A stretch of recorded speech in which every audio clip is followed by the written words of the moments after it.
89 on up, homies, the show where you gon' get Cali history. It's told with respect and dignity. Spoken by Jihad so vividly. He's taking over the industry, giving y'all some download imagery. Damn you, if you ain't hitting them likes, come on, subscribe. Check out the channel and I bet it will make you decide to tune in every chance you get. It's lit, and some of y'all can learn a bit from this gangster shit.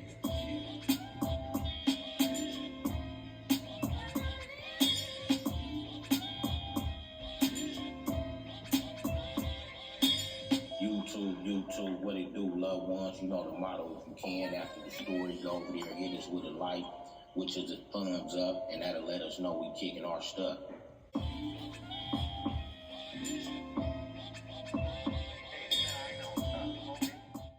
I want to thank the homeboy G. Lee Deuce for the intro from the legendary Mental historical hip-hop album, Bangin' on Wax. You can reach him on Instagram at Solid From Day One.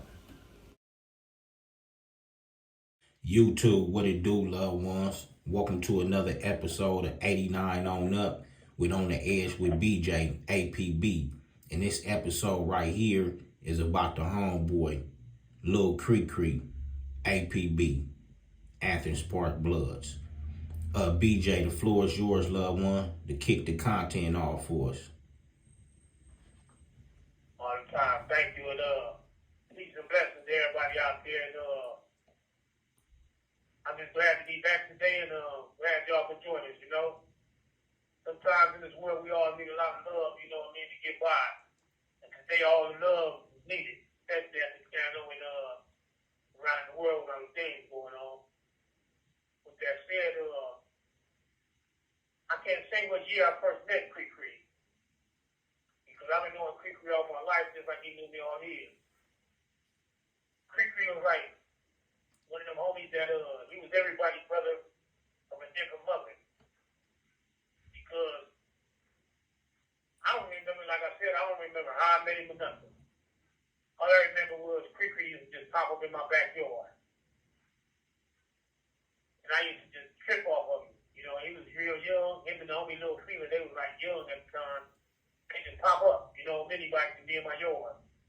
Play with my brother, and then I started playing with him. We all became tight friends.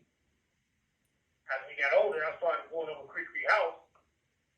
And as Kre Kre got deeper in the streets, he still had animals like I had animals. That was our connection. And I remember one time we went over Kre Kre house, and we got churned up. And out of nowhere, a big old turkey jumped up on the table. We was like, what the hell? We was like, man, is that a turkey? And I'm talking about, he just looking at us. So Kre Kre started laughing and get up. Take his flag out of his pocket and tie around the turkey head like the turkey is Tupac or something. Hey man, that was the funniest shit ever. I'm talking about, we in the house dying, the turkey just sitting there with the flag tied around his head backwards, and he ain't even tripping. He's watching us chicken. We in there getting churned up, and turkey head in the water and everything. We like, oh man, we tripping out. Turkey up in there high, we high. Turkey up there banging. We giving it up to the turkey. We telling the turkey go up the beat.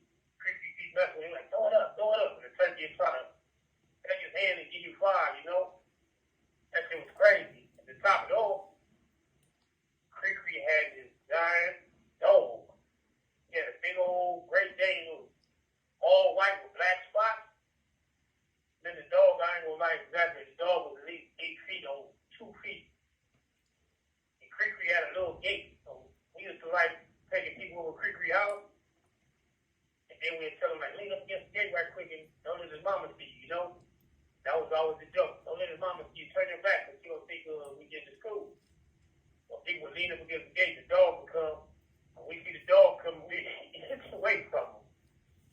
The Kre Kre tell the dog, like, get him. And the dog would walk up and lick you. And then you turn around and see the dog bigger than you.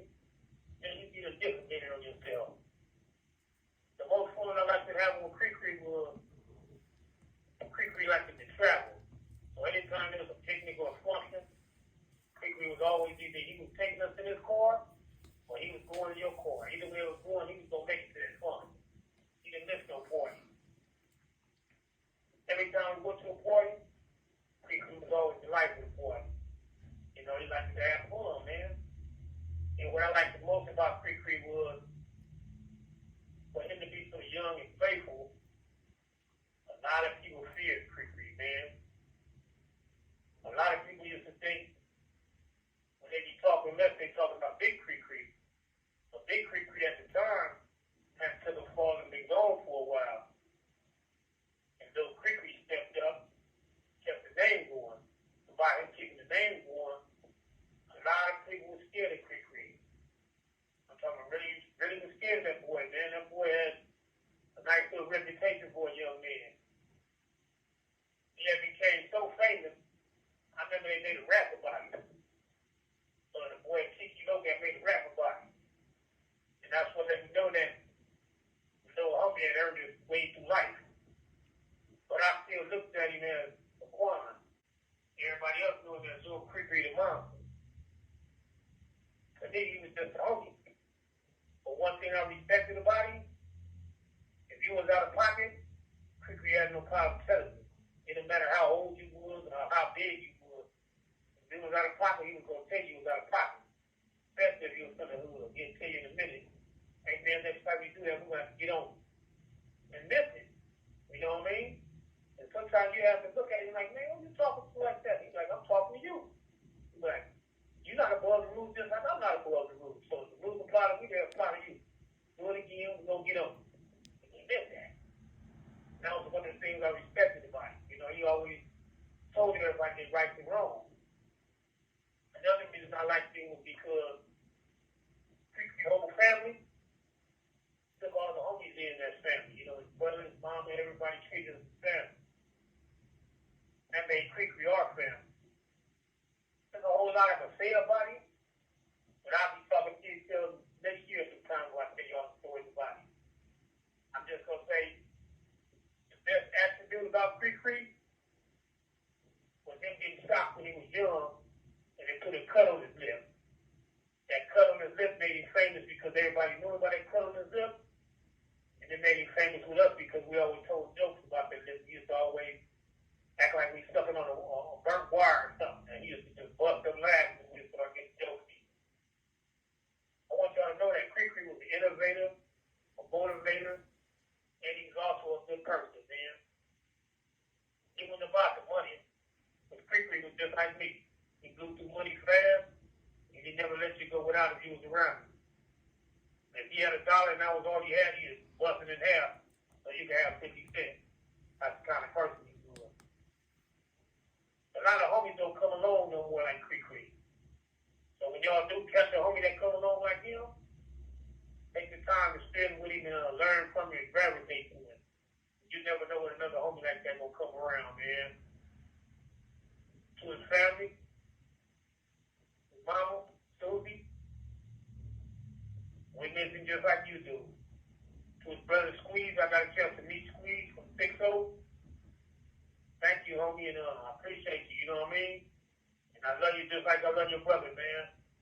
Y'all take care of yourself. This is for y'all, man.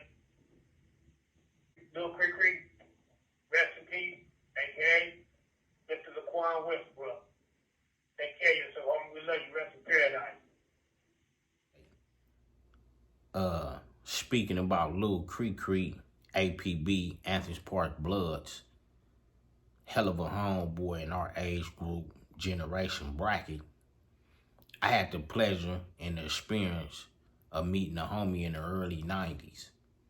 And at this time, homie, the Damo Beat-All community was tight-knitted, homie.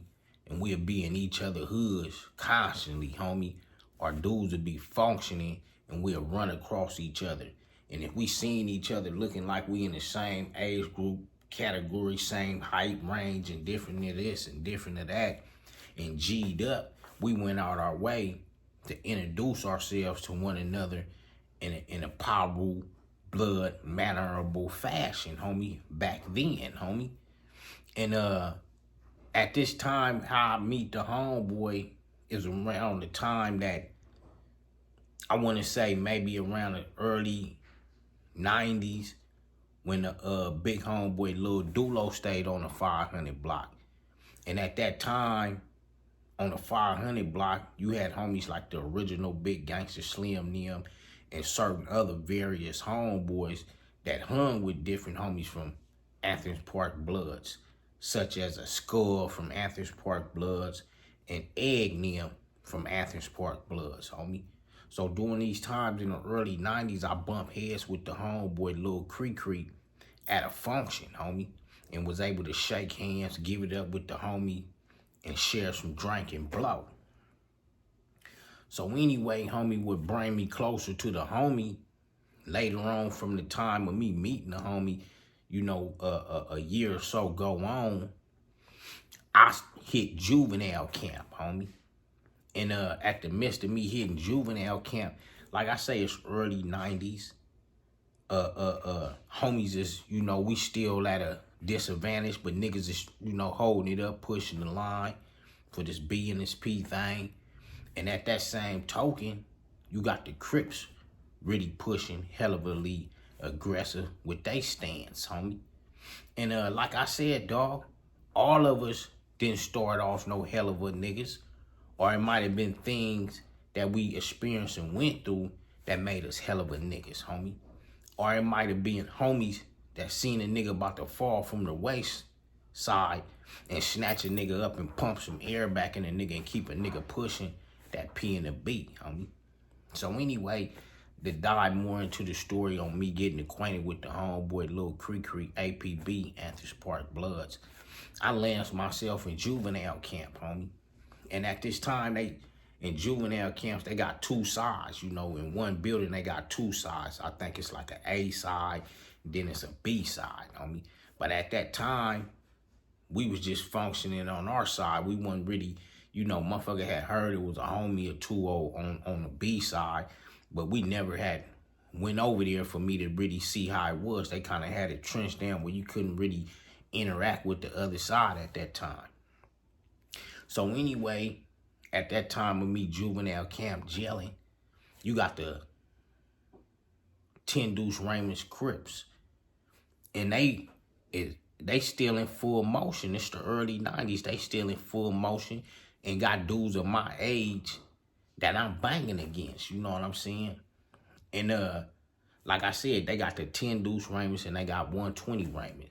So at my time, you know what I'm saying, as being an Inglewood Damu, niggas beef with the 10 Deuce Raymonds and shit. You know, them Inglewood Crip dudes. So, you know, as being in a city that's dominated with Bloodz, we, you know, it's our job to get into it, smash on them dudes, as well as it's their job to smash on any Damu homie they catch up out the city. So anyway, in this time of missing me gelling, you got a few 10 Deuce Raymonds and you got some 120 Raymonds at this time, homie. Young dudes my age, homie. If they still around, they know me and know how this shit was, homie. So at this time, I'm kind of like, you know, going through my scrimmage with 10 Deuce Raymonds and 120 Raymonds, you know, at that time, homie. And so something wind up happening, homie, as me getting into it with these dudes, scuffling and muffling and scribbling with these dudes, homie. Something go down one day where we was able to go to the B side, homie. So in the midst of us falling over there to the B side, you know, a nigga don't know who's over there, what's cracking really over there. So we fall over there, the mix in, they let us mix in and hang out with each other. So when I go to the B side, you know, I'm over there and dudes is hitting dudes up. I wind up running across Kre Kre, Athens Park Bloodz, the homie.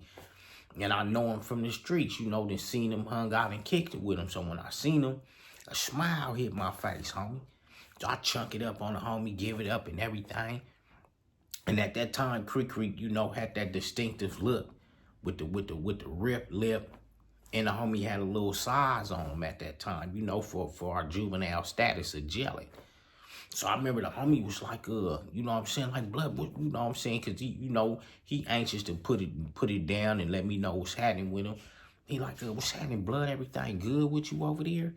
And it was an SA dude out of Barrio Pobre, homie, that I kind of hung with, you know, he was giving up the P, I was giving up the P. So at that time of Kre Kre asking me, you know, how I'm doing over there, blood, what's going down with you? I tell him, I shy it off. Like, man, I'm straight over there. It's cool. But the dude from Boreal Probre, if I'm saying it correctly, excuse me if I'm not,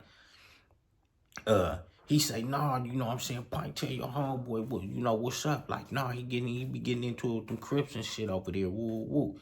So I tell the homie and shit, the homie like, nigga, what I'm saying, nigga, I know you, nigga, if you getting into it with niggas, say something, nigga, that don't make you no punk or nothing, nigga, you just let me know what's happening, nigga, I'll smash on the nigga for you. So I tell the homie, I'm having problem with the niggas from Raymond, I'm getting into it with the niggas from Raymond. So Kre Kre and a dude from Raymond, what I'm saying, they kind of section off, spin off to a little cut and go through whatever. And I remember dude from Raymond, not to take nothing from him, but he come back after they go through their issue, and he come back and he tell me, he was like, hey, Pint, I'm like, what's up? He was like, why you didn't tell me Kre Kre? But I'm like, homie, I don't, nigga, I ain't, name dropping like that, woo, woo. He was like, yeah, if you said you knew Kre Kre, homie, what I'm saying, nigga, when, shit wouldn't even transpire like it would. I think they had got in real quick, but 89 on up, G stuff, not G stuff. And this is my experience of running across the homeboy, Lil Kre Kre from Athens Park Bloodz, homie, APB. Hell of a ass homeboy, solid ass homeboy, a homeboy that you would want on your side doing this Damu thing, especially from the time of our era we come up in this shit, homie. But once again, shout out to the homeboy Kre Kre, Athens Park Bloodz. Shout out to your family, your children, if you got some. And the homies from your side, dog, salute. You'll be forever missed in this Damu thing. From homies from all communities of this B thing, homie. I'm out. Much love. And we gonna keep sending content, homie. Also, I want to shout out my nigga from Raymond, from 10 Dudes from Raymond. I forgot your name, homie. Dark skin, homie, had like some rolled ears.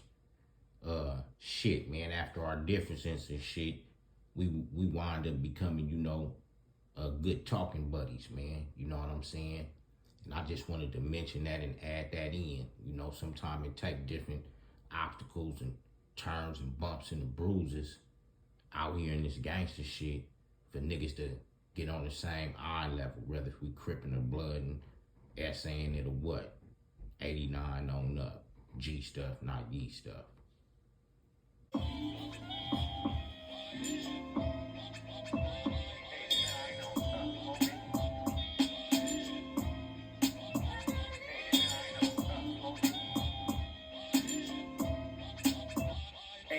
On up, homies, the show where you gon' get Cali history. It's told with respect and dignity. Spoken by jihad so vividly. He's taking over the industry, giving y'all some Damu imagery. Damn you, if you ain't hitting them likes, come on, subscribe. Check out the channel and I bet it will make you decide.